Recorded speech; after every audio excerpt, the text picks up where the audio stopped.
सभी साथियों को जय हिंद। मैं आपका साथी डॉक्टर अशोक शर्मा एक बार फिर से आप सब लोगों के साथ वीनस वर्ल्ड सीखेंगे नहीं तो जीतेंगे कैसे। और अब सीखना बहुत जरूरी है क्योंकि जीतना बहुत जरूरी है। आज का एक छोटा सा सेशन होने वाला है, बहुत शानदार सेशन, एक ऐसा सेशन जिसमें बहुत सारे कॉन्सेप्ट्स को क्लियर करेंगे, बहुत सारे एग्जाम लेवल की बातों को चर्चा करेंगे, उनको समझेंगे, समझने का प्रयास करेंगे।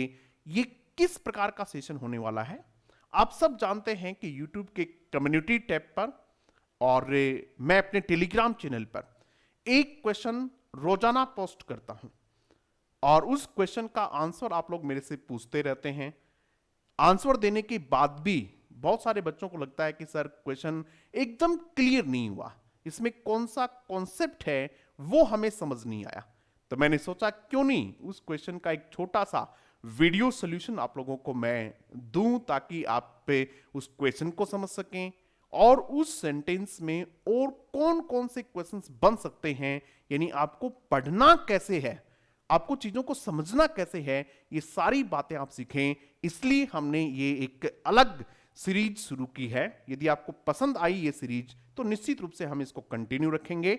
ये वीनस वर्ल्ड सीखेंगे नहीं तो जीतेंगे कैसे। Venus world means authentic exam oriented content. ये क्वेश्चन था हमारा डेली क्विज। आप सब लोगों ने इस क्वेश्चन को देखा भी होगा। Why is he suddenly so friendly towards you, Raju? The underlined words are. Question तो इतना ही है इसमें कि इसमें इस सेंटेंस में दो वर्ड जो हैं वो अंडरलाइन है। कौन कौन से दो वर्ड अंडरलाइन है समझो बेटा। पहला जो वर्ड है वो ये वर्ड अंडरलाइन है और ये है सडनली। पहला वर्ड तो ये अंडरलाइन है। दूसरा वर्ड जो है वो है फ्रेंडली। दो वर्ड अंडरलाइन है और पूछा यह है कि दोनों शब्द कौन से पार्ट ऑफ स्पीच है। इस प्रकार के क्वेश्चंस एग्जाम में पूछे जाते हैं। First grade, second grade, REET mains या फिर अन्य किसी भी एग्जाम की आप तैयारी कर रहे हैं तो इस प्रकार के क्वेश्चंस आपसे पूछे ही जाते हैं। क्यों भाई? देखो इसमें भी LY है और इसमें भी क्या है, LY है। तो जिस बच्चे ने ठीक ढंग से तैयारी नहीं की या फिर जिसने थोड़ा बहुत जाना है, इतना ही जाना है कि LY से एंड होने वाले शब्द सामान्यतया एडवर्ब होते हैं, तो वो क्या करेगा, इसको भी एडवर्ब लिख देगा और इसको भी क्या लिख देगा, एडवर्ब लिख देगा। और एग्जामिनर पेपर बनाने वाला आदमी भी यही सोच के पेपर बनाया कि बच्चा इस प्रकार से कंफ्यूज हो जाएगा, लेकिन हमें ऐसा नहीं करना है।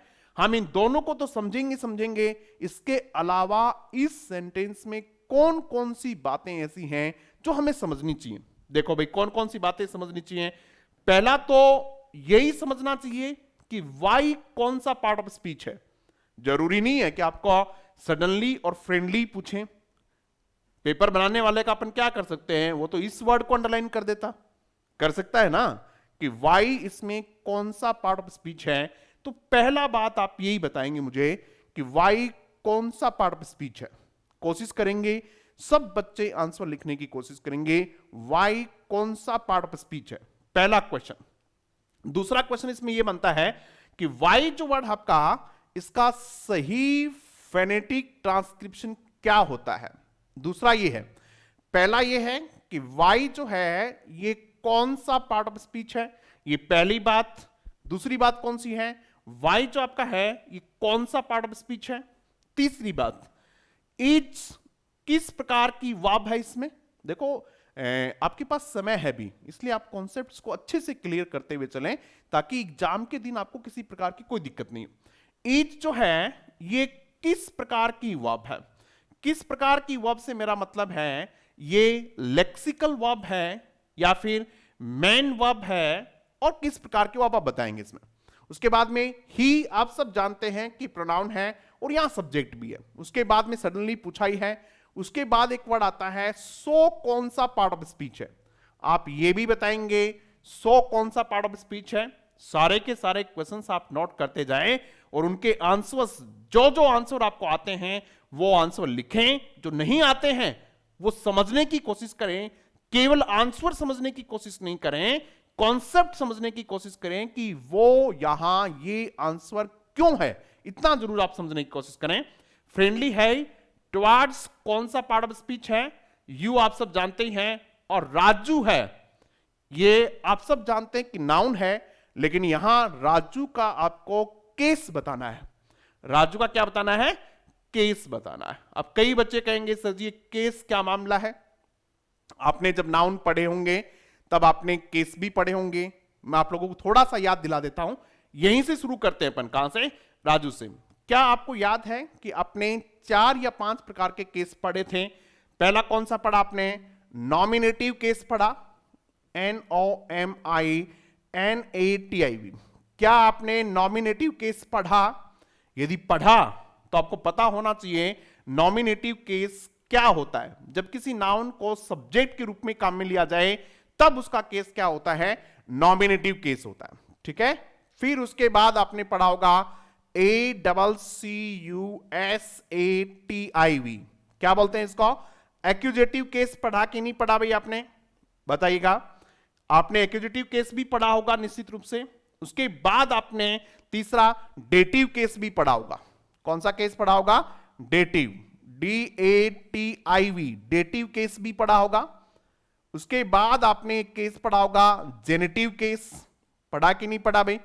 अगर ये आपने पढ़े हैं तो एक बार इनको रिवाइज कर लीजिएगा कि ये होते क्या हैं, इनकी जानकारी आपको होनी चाहिए। मैं आपको पढ़ना सिखा रहा हूं कि पढ़ते कैसे हैं।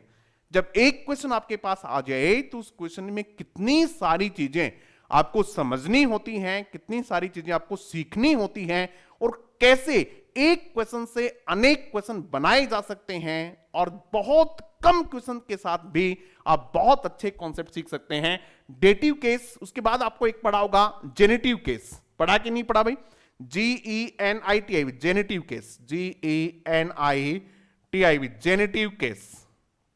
ये केस आपने जरूर पढ़े होंगे। जेनेटिव केस कितने केस भाई?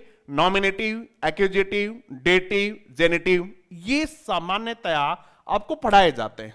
वैसे ये इंग्लिश ग्रामर की बजाय ज्यादा जर्मन ग्रामर में चलते हैं, तो वहां से लिए हुए हैं ये। हम भी इनको पढ़ते हैं। नॉमिनेटिव का मतलब किससे होता है?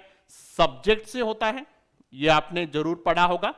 ठीक है, इनका मतलब जो होता है, एक्यूजेटिव का मतलब किससे होता है? एक्यूजेटिव का मतलब होता है डायरेक्ट ऑब्जेक्ट से।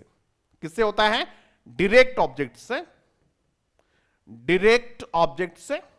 ये आपको यदि डिटेल में पढ़ने हो तो आप पे नाउन वाला जो चैप्टर है उस चैप्टर को ध्यान से पढ़ लीजिएगा, वहां आपको ये सारी मिल जाएंगे। डेटिव केस जो है वो इनडायरेक्ट ऑब्जेक्ट के लिए यूज होता है, इनडायरेक्ट ऑब्जेक्ट के लिए।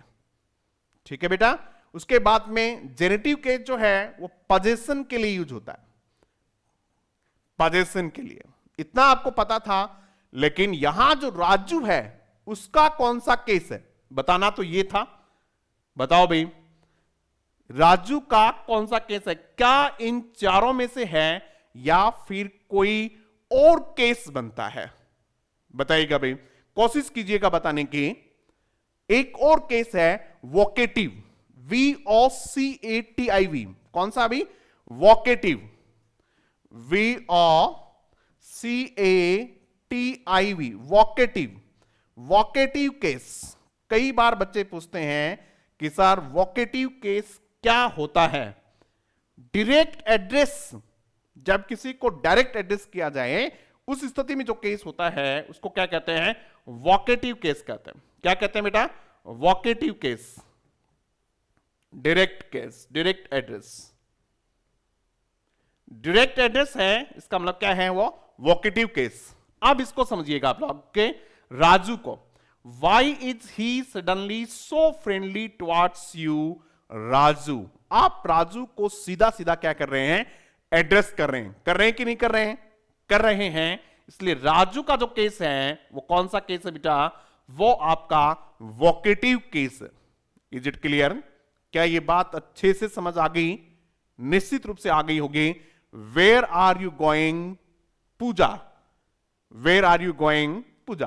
पूजा आप कहां जा रही हैं, तो पूजा जो नाउन यूज हुआ है वो किस केस में यूज हुआ है, वो वोकेटिव केस में यूज हुआ है। मुझे लगता है कि ये बात आपके बिल्कुल समझ आ गई होगी। अब आपका जो होमवर्क है, देखिए बेटा, सीखने से ही जीतोगे।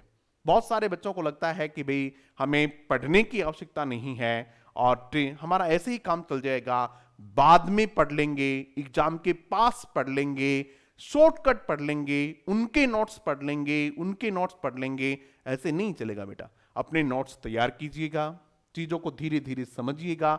अब जो बच्चा आज ये क्लास देख रहा है वो निश्चित रूप से एग्जाम तक इसको भूल नहीं सकता, कॉन्सेप्ट उसके अच्छे से दिमाग में बैठ गए हैं।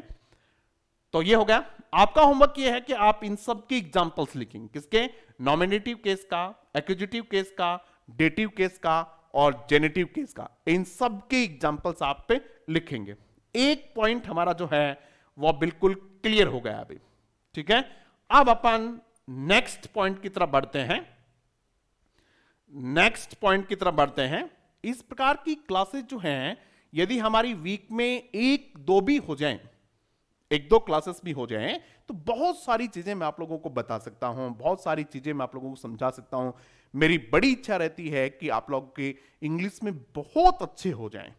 बहुत अच्छे से मेरा मतलब क्या है कि आपके जो कॉन्सेप्ट्स हैं वो बहुत अच्छे हो जाएं। बाकी आप कहीं भी पढ़ते हैं, सीखते हैं, छोटी छोटी बातें आपके क्लियर नहीं होती हैं, रह जाती हैं। आप इंग्लिश के टीचर भी बन जाते हैं, कहीं पढ़ाने भी लग जाते हैं, उसके बाद भी आपका जो बेस है, आधार जो है वो बहुत कमजोर रह जाता है और उसकी वजह से आपको बहुत सारी जगह पे शर्मिंदगी महसूस होती है। अब चलते हैं अपन यहां किसमें, टुवार्ड्स। ये कौन सा पार्ट ऑफ स्पीच है, बताएगा भैया। टुवार्ड्स कौन सा पार्ट ऑफ स्पीच है, ये प्रेपोजिशन है। कौन सा पार्ट ऑफ स्पीच है भैया, ये प्रेपोजिशन है। कैसे पता चला प्रेपोजिशन है, बताओ भाई, कैसे पता चला प्रेपोजिशन है, ये बताते हैं कैसे पता चला।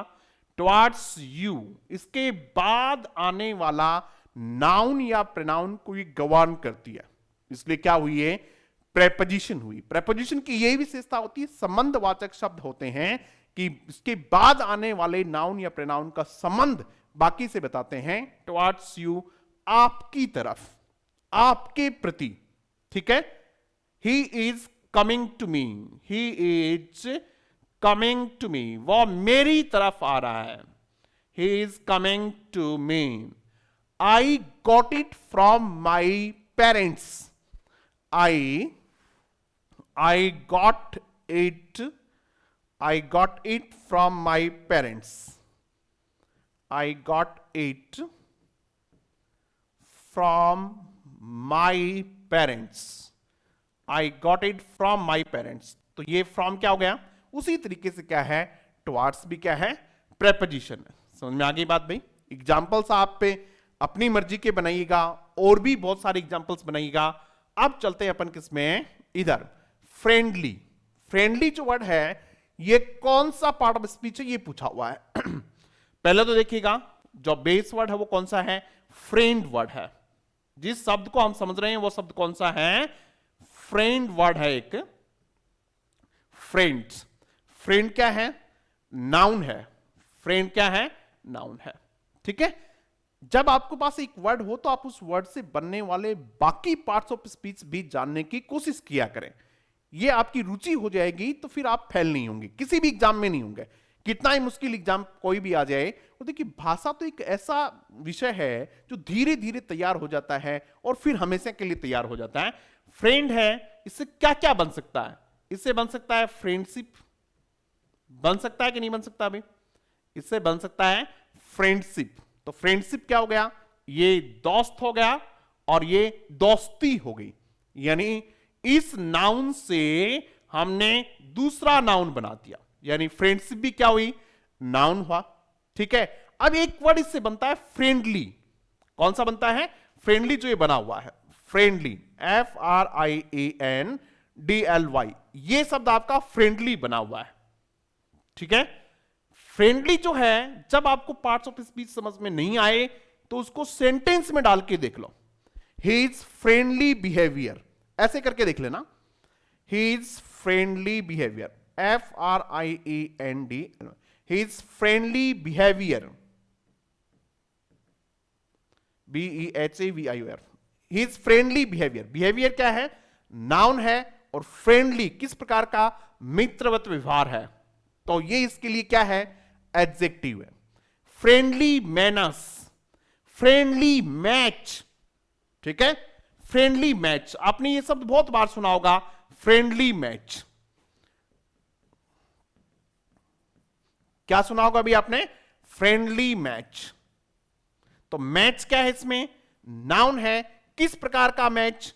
Friendly match. तो फ्रेंडली वर्ड जो इसमें है वो क्या है बेटा? इसमें वो आपका एडजेक्टिव है। समझ में आ गई बात? यहां कोई ज्यादा दिक्कत होने वाली नहीं है। आप देखिएगा, उसके बाद में देखिएगा, वैसे भी देखिएगा ये क्या है? He is friendly. इस सेंटेंस को आप पूरा करेंगे ना, तब क्या है ये? He is friendly. भाई सब्जेक्ट वर्ब तो ऐसे ही बनेंगी, वो ही इज फ्रेंडली, यही तो है। तो ही इसमें क्या है?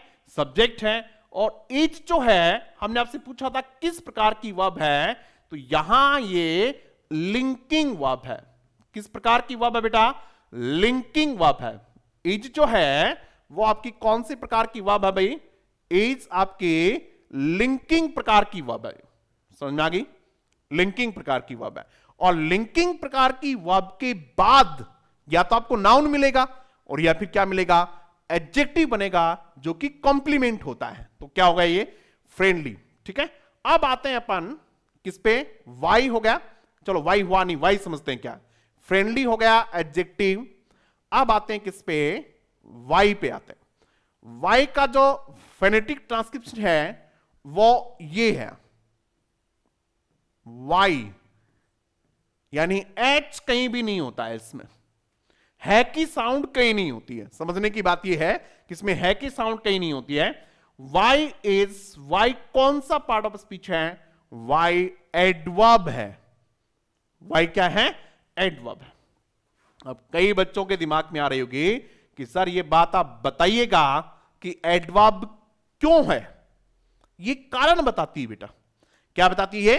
कारण बताती है। आप कहोगे सर यहां तो कारण पूछ रहा है, तो कारण बताना हो या फिर कारण पूछना हो, क्या होगा आपके लिए? वो एडवर्ब होगी। समझ में आ गई बात भैया? क्या है ये? एडवर्ब है। ठीक है, वाई एडवर्ब है। कई कई बार ये रिलेटिव एडवर्ब भी होती है, जब ये सेंटेंस के बीच में होती है।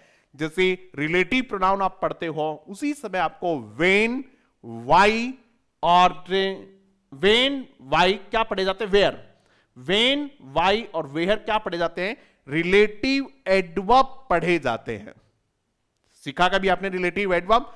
एक एग्जांपल आप देख सकते हैं रिलेटिव एडवर्ब का, कोई भी exam. Do you know why see left? एक सेंटेंस लिखते हैं, do you know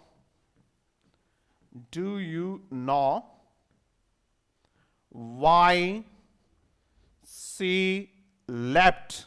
do you know why see left? ये जो वाई है ये रिलेटिव एडवर्ब है। क्या है बेटा? ये रिलेटिव एडवर्ब है। जैसे आप लोग विच पढ़ते हो, दैट पढ़ते हो, ठीक है, हु पढ़ते हो, ये क्या पढ़ते हो आप? रिलेटिव प्रोनाउन पढ़ते हो। उसी समय आपको क्या पढ़ाया जाता है? रिलेटिव एडवर्ब पढ़ाया जाता है। तो ये क्या है? यहां रिलेटिव एडवर्ब। समझ में आ गई बात भाई? वाई क्या है? चलो और कई चीजें समझते हैं। आप तो देखिएगा कि एक सेंटेंस से चीजों को किस किस प्रकार से समझा जा सकता है और किस प्रकार से अपना कॉन्सेप्ट मजबूत किया जा सकता है। जो बच्चे हमसे जुड़े हुए वो जानते हैं कि हमने एक क्लास और शुरू की हुई है। कौन सी? Venus vocabulary. वोकैबुलरी की क्लास भी शुरू की हुई है। वो क्लास भी हम पूरी कोशिश करेंगे सप्ताह में 2 से 3 क्लास वो भी जरूर हों, तो वहां आप अपनी वर्ड पावर मजबूत कर सकते हैं। वीनस वोकैबुलरी नाम से क्लासेस हैं, वहां अपनी बहुत स्ट्रॉन्ग कर लेंगे आप वोकैबुलरी। और ये जो हमारी डेली क्विज वाली है, इसको भी हम कोशिश करेंगे सप्ताह में से 2-3 क्लास ये भी हो जाएं, तो फिर आप लोगों को बड़ी सुविधा रहेगी अपने क्वेश्चन सॉल्व करने में। आगे चलते हैं भैया अपन। वाई का हो गया, और कौन कौन सा पढ़ना देखते हैं। आप लोगों के जो क्वेश्चंस हैं वो भी आप लोग कमेंट बॉक्स में बताया करें। आप लोगों को क्लास कैसी लगती है ये भी बताया करें। आप और क्या चाहते हैं, किस प्रकार की क्लासेस चाहते हैं वो भी बताएं। अब एक वर्ड आता है सडनली, बस यही बचा हुआ है। सडनली जो है ये एडवर्ब है, सडनली एडवर्ब है। किस तरीके से? क्विकली, जल्दी से, अचानक से। सडन का मतलब अचानक, सडनली यानी अचानक से। तो ये क्या है? एडवर्ब ऑफ मैनर है। ये एडवर्ब ऑफ मैनर, ये तरीका बता रही है किस तरीके से, अचानक से, इन सडन मैनर। जब आप इसको पूरे सेंटेंस को खोलेंगे सडनली वर्ड को, तो क्या बनेगा इसका? इन सडन मैनर बनेगा, इन सडन मैनर। तो ये आपकी एडवर्ब ऑफ मैनर हो गई। समझ में आ गई भाई? सडनली, क्विकली, ठीक है, केयरफुली, ऑनेस्टली, ये सारे के सारे आपकी क्या है? एडवर्ब। अब एक सेंटेंस, एक वर्ड और बच गया इसमें, कौन सा? सो। ये सेंटेंस बच गया, और ये सेंटेंस में, ये वर्ड मैं आपको नेक्स्ट क्लास में बताऊंगा। जब तक के लिए आपका ये होमवर्क है, आप सबके सब बच्चे, जो बच्चे भी सीखना चाहते हैं, केवल वो बच्चे जो सीखना चाहते हैं, एग्जाम पास करना चाहते हैं और अंग्रेजी पर अपनी अच्छी मजबूत पकड़ बनाना चाहते हैं, वो सब बच्चे जरूर इसका आंसर लिखें कि यहां सो कौन सा पार्ट ऑफ स्पीच है। केवल आंसर नहीं लिखें, बताएं कि सो यहां इसलिए ये पार्ट ऑफ स्पीच है, बताएंगे जरूर। दूसरा, जो हम कम्युनिटी टैब पे क्वेश्चन डालते हैं, आप उनके आंसर जरूर किया करें और आंसर के साथ अपनी एक्सप्लेनेशन दिया करें, ताकि बाकी बच्चे भी देखें, बाकी बच्चे जो लिख रहे हैं अपने एक्सप्लेनेशन, उससे आप समझें। इसी तरीके से तो हम सबको मिलके सीखना है, एक दूसरे की हेल्प से सीखना है। Thank you very much.